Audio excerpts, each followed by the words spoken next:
Hello friends, welcome है आपका अपने YouTube channel NCERT cook solution में। तो फ्रेंड्स, आज के ताज़ा अपडेट पर चर्चा करते हैं।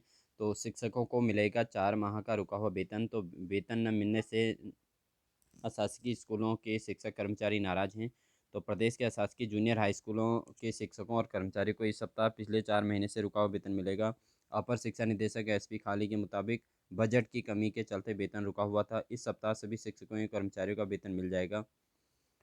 प्रदेश के जूनियर हाई स्कूलों के शिक्षकों ने कहा कि अक्टूबर 2021 से अब तक वेतन नहीं मिला है। इससे शिक्षकों और कर्मचारियों को आर्थिक और मानसिक परेशानी का सामना करना पड़ रहा है। शिक्षकों ने मुख्य निर्वाचन अधिकारी को लिखे पत्र में कहा कि अशासकीय जूनियर हाई स्कूल के शिक्षकों एवं कर्मचारियों की विधानसभा चुनाव में ड्यूटी भी लगी है, लेकिन शिक्षकों का वेतन लटका होने के कारण शिक्षक और कर्मचारी पूरे मनोयोग से चुनावी ड्यूटी नहीं कर पा रहे हैं। शिक्षकों ने कहा कि वे विभाग को अपनी समस्या से अवगत करा चुके हैं।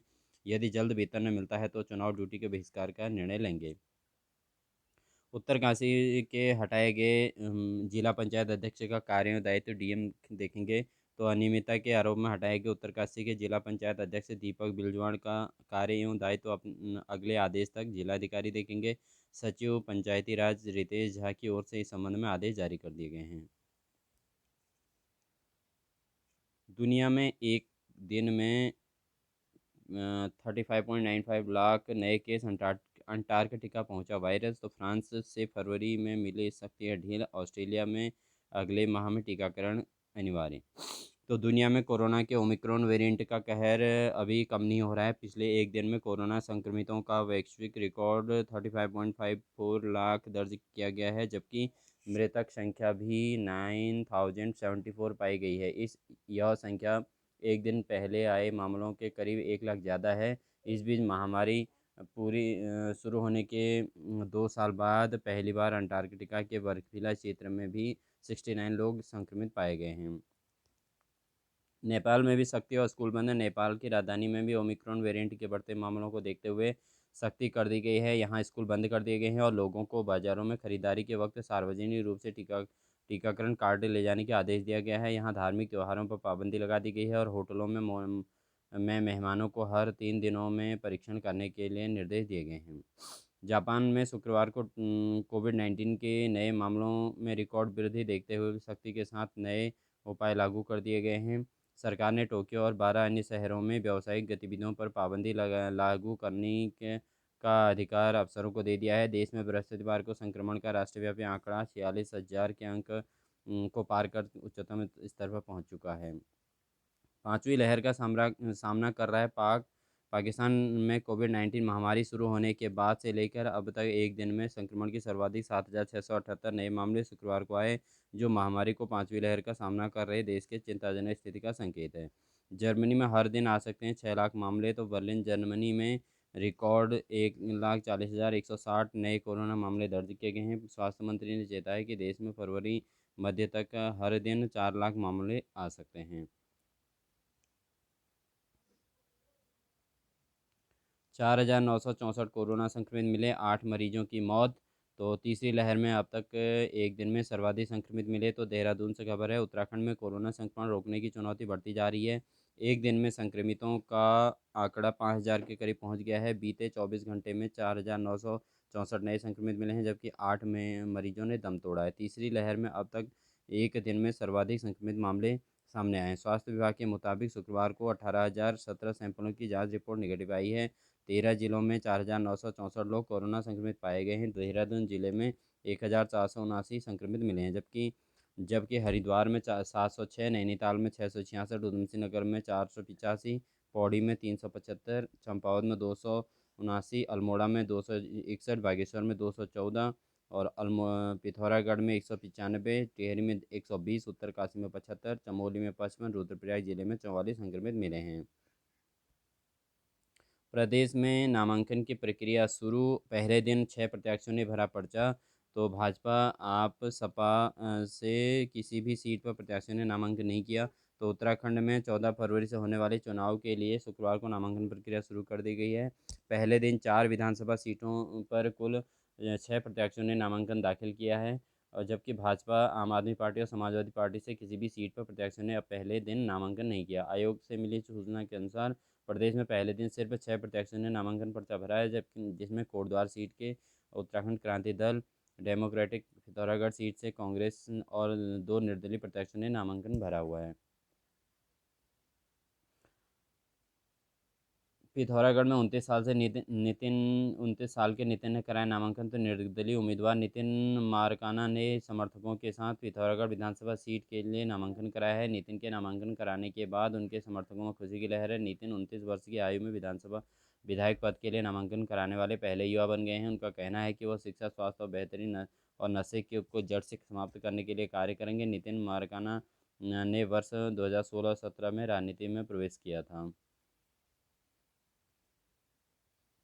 एमबीपीजी शिक्षक घर से ही ऑनलाइन पढ़ाएंगे, तो 5 कर्मचारी कोरोना संक्रमित होम आइसोलेशन में रहने के लिए कहा गया है। तो एमबीपीजी कॉलेज में न कई कर्मचारी संक्रमित हो चुके हैं, कुछ कोविड लक्षण के चलते होम आइसोलेशन में रखे गए हैं। तो प्राचार्य डॉक्टर वी आर पंत ने बताया कि करीब 5 कर्मचारी संक्रमित हुए हैं, 2-3 लोगों को दिक्कत है। ऐसे में संबंधित लोगों को जांच कराने और होम आइसोलेशन में रहने को कहा गया है।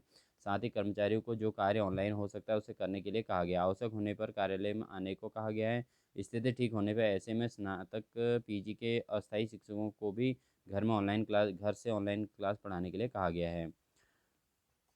डीएवी परिसर में 13 विभागों में अतिथि व्याख्याता के रिक्त पद भरेंगे। तो कुमाऊं विश्वविद्यालय में डीएवी परिसर के 13 विभागों में अतिथि व्याख्याता गेस्ट फैकल्टी के 15 पदों को भरने के लिए विश्वविद्यालय प्रशासन ने विज्ञप्ति जारी कर दी है। 15 फरवरी को प्रतिभागियों का साक्षात्कार होगा। विश्वविद्यालय की वेबसाइट पर जारी विज्ञापन के अनुसार विश्वविद्यालय के डीएवी परिसर में प्रशिक्षण कार्य के लिए 13 विभागों में गेस्ट फैकल्टी अतिथि शिक्षकों के 15 पदों को भर्ती की जानी है। इन पदों के लिए 15 फरवरी को विश्वविद्यालय के स्वामी विवेकानंद भवन में सुबह 10:30 बजे से 1:30 बजे तक वॉक-इन इंटरव्यू होगा। इच्छुक अभ्यर्थी पदों पर संबंधित अधिक जानकारी के लिए आवेदन करने के लिए विश्वविद्यालय की ओर से जारी वेबसाइट www.kunainitl.ac.in यानी kunainital.ac.in में अधिक जानकारी प्राप्त कर सकते हैं। बारातियों को ले जा रही बस खाई में गिरी, 3 की मौत, 18 घायल। तो काशीपुर बुआखाल हाईवे पर हुआ हादसा, दूल्हा दुल्हन भी घायल हैं। तो शादी के बाद दुल्हन को लेकर लौट रही बारातियों से भरी मिनी बस टेम्पो ट्रैवलर के अनियंत्रित होकर 100 मीटर गहरी खाई में गिरने से 3 लोगों की मौत हो गई, जबकि 18 बाराती घायल हो गए। हादसा पौड़ी गढ़वाल में मरचूला रामनगर रोड पर शंकरपुर के पास हुआ है। बारात गाजियाबाद से पौड़ी गढ़वाल पहुंची थी। दूल्हा दुल्हन समेत सभी घायलों का रामनगर अस्पताल में इलाज चल रहा है। गाजियाबाद नंदग्राम निवासी आनंद वल्लभ शर्मा के पुत्र संजय शर्मा की बारात पौड़ी के अदाली खाल धुमाकोट के नलाई गांव निवासी देवेंद्र मदोरिया के घर बृहस्पतिवार को आई थी। देवेंद्र की बेटी सुमन उर्फ अनुष्का के साथ संजय का विवाह धूमधाम से संपन्न हुआ। शुक्रवार को दुल्हन को लेकर बाराती मिनी बस में लौट रहे थे। शुक्रवार दोपहर करीब 12:30 बजे मरचूला रामनगर रोड पर शंकरपुर के पास चालक अशोक पुत्र जगन्नाथ को झपकी आ गई और बस अनियंत्रित होकर करीब 100 मीटर गहरी खाई में गिर गई। हादसे में दूल्हे की बुआ सौदरा देवी पत्नी वासनानंद भारद्वाज की मौके पर ही मौत हो गई। घायलों को सल्ट थाना पुलिस और एसडीआरएफ की मदद से रामनगर अस्पताल में लाया गया। अस्पताल ले जाते वक्त रास्ते में दुल्हन की ताई सरिता पत्नी रमेश निवासी लाजपत नगर साहिबाबाद और दूल्हे के चचेरे भाई 28 वर्षीय राकेश शर्मा पुत्र किशोर चंद्र निवासी राम नंदग्राम गाजियाबाद ने दम तोड़ दिया। हादसे में दूल्हे ने भाई और बुआ दुल्हन में खोई ताई। लॉ की परीक्षाएं मतदान के बाद कराने की मांग, तो यहाँ पर कोविड काल के चुनाव दौर में गढ़वाल विश्वविद्यालय की लॉ परीक्षाएं होने के छात्र छात्र परेशान हैं। उन्होंने परीक्षाएं चुनाव के बाद करवाने की मांग उठाई। शुक्रवार को लॉ कॉलेज गोपेश्वर के कुछ छात्रों ने प्रेस क्लब में मीडिया से के सामने बात रखी। उन्होंने विश्वविद्यालय के परीक्षा नियंत्रक को ज्ञापन भेजा है। अशासकीय विद्यालयों के छात्रों को भी मिले मुफ्त में टैबलेट। तो सरकार की ओर से सिर्फ राजकीय विद्यालयों में बोर्ड के छात्रों को टैब देने की अशासकीय विद्यालय नाराज हैं। अशासकीय विद्यालय प्रबंधन एसोसिएशन ने छात्रों से भेदभाव को गलत बताते हुए अशासकीय विद्यालयों के छात्रों को भी मुफ्त टैब देने की मांग की है। एसोसिएशन के संरक्षक मोहन चंद्र पयाल ने कहा कि अशासकीय विद्यालयों में पढ़ने वाले छात्र छात्राएं भी राज्य में ही निवासी हैं, ये भी यहीं के नागरिक हैं। ऐसे में सरकार ने केवल राजकीय विद्यालयों के लिए मुफ्त टैब देने की व्यवस्था क्यों की? उन्होंने मुख्यमंत्री को पत्र भेजकर शासकीय स्कूलों के लिए भी योजना लागू करने की मांग की है। मरने के बाद भी जिंदा रह सकेंगे इंसान, तो मृत्यु के बाद इंसानों को जीवित रखा जा सकेगा। यह सुनकर आपको थोड़ा हैरानी जरूर होगी, लेकिन यह सच होने वाला है। अमेरिका के वैज्ञानिक एक खास तरह की प्रयोगशाला तैयार कर रहे हैं जहां मृत शरीर को सुरक्षित रखा जा सकता है। वैज्ञानिक इसके लिए क्रायोनिक्स नाम की तकनीक अपना रहे हैं। अमेरिका के स्कॉटलैंड में एक प्रयोगशाला में मानव शरीर और उसके अंगों की सुरक्षित रखा जा रहा है। इसके लिए ग्राहक भी कम नहीं है। यह एक तरह उद्योग के रूप में पनप रहा है। गारंटी तो नहीं, फिर भी इस व्यवसाय के लोग मानते हैं कि इस बात की कोई गारंटी नहीं है कि भविष्य में वाकई इस तरह के लोगों को पुनर्जीवित किया जा सकेगा। हालांकि इस तरह से शरीर को संरक्षित रखने की प्रक्रिया को चिकित्सा जगत में संदेह की निगाह से देखा जा रहा है। साथ ही इसकी आलोचना भी की जा रही है, लेकिन क्रायोनिक्स तकनीकी से मौत के बाद शरीर को सुरक्षित रखा जा सकता है। अमेरिका के स्कॉट्सडेल में तैयार की जा रही है खास प्रयोगशाला। हेलीकॉप्टर से घूमने वाले प्रत्याशियों को पार्किंग खर्च भी देना होगा। तो चुनाव प्रचार के लिए हेलीकॉप्टर से घूमने वाले प्रत्याशियों के खर्च में हेलीकॉप्टर के खर्च के साथ ही उनकी पार्किंग का भी किराया जुड़ेगा। जिला निर्वाचन अधिकारी डॉक्टर आर राकेश कुमार ने निर्वाचन में प्रत्याशियों का खर्च देख रही टीम को इस बाबत दिशा निर्देश जारी कर दिए हैं। डीएम ने आदेश जारी करते हुए सहस्त्रधारा स्थित हेलीपैड के अधिकारियों से चौपर पार्किंग का किराया सूची मांगने का निर्देश दिया है। साथ ही हेलीपैड अधिकारियों को ईमेल आईडी भेज दी गई है। हेलीपैड पर अगर किसी दावेदार का चौपर आता है तो इस ईमेल पर उसके पहुंचने और जाने की सूचना देनी होगी, ताकि उसके हिसाब से दावेदार के खाते में इसका खर्च जोड़ा जा सके। वहीं DM doctor R Rakesh Kumar ने खर्च निगरानी टीम की प्रत्याशियों के बल्कि SMS कराने या सोशल साइटों के जरिए प्रचार कराने की निगरानी करने और इसे खर्च में शामिल करने का निर्देश दिया है। प्रत्याशी के खाते में जुड़ेगा हेलीकॉप्टर के किराए के साथ ही पार्किंग का खर्च। निर्वाचन अधिकारी ने खर्च देख रही टीम को जारी किया निर्देश। मोबाइल की घंटी नहीं बजती, कैसे होगा प्रचार? तो कोरोना काल में हो रही इस विधानसभा चुनाव के लिए ऑनलाइन प्रचार का आदेश कई प्रत्याशियों के लिए भारी पड़ने वाला है। ऐसा इसलिए क्योंकि ग्रामीण क्षेत्रों में आज भी कई गांव ऐसे हैं जहां यह मोबाइल की घंटी ही नहीं बजती। जहां बजती भी है तो वहां इंटरनेट की समस्या है। ऐसे में प्रत्याशियों का हर वोटर तक पहुंचना पहाड़ सरीखा है। तो 7,72,000 की आबादी में से 1,70,000 की करती है इंटरनेट का उपयोग। 190 से अधिक गांव जिले ऐसे हैं जहां अभी भी संचार साधनों से अछूते हैं। राष्ट्रीय समर स्मारक की लौ में विलीन हुई अमर जवान ज्योति। तो आज़ादी के बाद शहीद हुए सैनिकों के सम्मान में बिखेरेगी रोशनी। तो नई दिल्ली में शुक्रवार को अमर जवान ज्योति की मशाल का राष्ट्रीय समर स्मारक की लौ में विलय करते नए air marshal Balbhadra Radhakrishna. India gate के शहीदों के सम्मान में 5 दशक से जो प्रज्वलित अमर जवान ज्योति को राष्ट्रीय समर स्मारक स्थित अमर चक्र की ज्योति में विलीन कर दिया गया है। शुक्रवार दोपहर समारोह पूर्वक सैन्य सम्मान के साथ यह प्रक्रिया पूरी की गई। एयर मार्शल बलभद्र राधाकृष्णन ने सेना के वरिष्ठ अधिकारियों की मौजूदगी में पहले ज्योति पर माल्यार्पण किया। इसके बाद चारों लौ से मशाल जलाई और उसे करीब 300 मीटर की दूरी पर समर स्मारक ले जाया गया, जहां इंडिया गेट पर एयर मार्शल ने मशाल की ज्योति को युद्ध स्मारक के अमर चक्र की लौ में विलीन कर दिया। इंडिया गेट पर अपना नेताजी की प्रतिमा। तो इंडिया गेट में अब नेताजी सुभाष चंद्र बोस की भव्य प्रतिमा स्थापित की जाएगी। आज़ाद हिंद फौज के संस्थापक की जयंती 23 जनवरी को पीएम मोदी प्रतिमा का अनावरण करेंगे। 25 फरवरी 2019 से जल रही है अमर चक्र की लौ। तो राष्ट्रीय अमर समर स्मारक और पर 25 फरवरी 2019 से अमर चक्र की लौ प्रज्वलित की गई। स्मारक में आज़ाद भारत में शहीद हुए 25,942 जवानों के नाम अंकित हैं। जिले में कोरोना संक्रमण दर 81% पहुंची। STH में उधमसिंह नगर में 60 वर्षीय महिला की मौत। तो जिले में 820 जांचों पर 666 संक्रमित मिले हैं। तो नैनीताल डिस्ट्रिक्ट हल्द्वानी कोरोना की रफ्तार नैनीताल जिले में बेकाबू होती जा रही है। शुक्रवार को 820 सैंपलों की जांच की गई, जिसमें 666 लोगों की रिपोर्ट पॉजिटिव आई है। सिर्फ 154 लोग नेगेटिव आए हैं। ऐसे में जिले में कोविड का संक्रमण दर 24 घंटे के भीतर 58% से घटकर 58% से बढ़कर 81% हो गई है, जबकि स्वास्थ्य विभाग की टीमों में 1673 सैंपल लिए गए हैं। MBPG में 7 कर्मी संक्रमित, घर में से पढ़ाएंगे यहाँ पर शिक्षक। बूस्टर डोज नैनीताल में शुक्रवार को फ्रंट लाइन वॉरियर्स को और 60 वर्ष से ज़्यादा उम्र के लोगों को वैक्सीनेशन की बूस्टर डोज लगाई गई है और साथ ही 15 से 17 वर्ष के छात्र छात्राओं का भी वैक्सीनेशन किया गया है।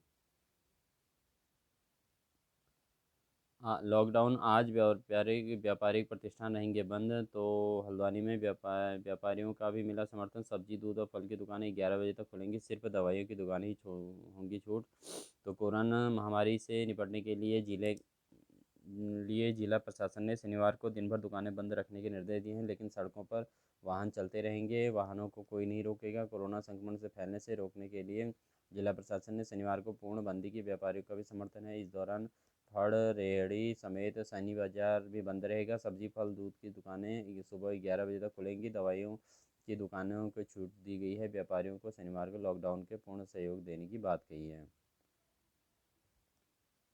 ओपेक से तेल आयात 15 साल के निचले स्तर पर पहुंचा।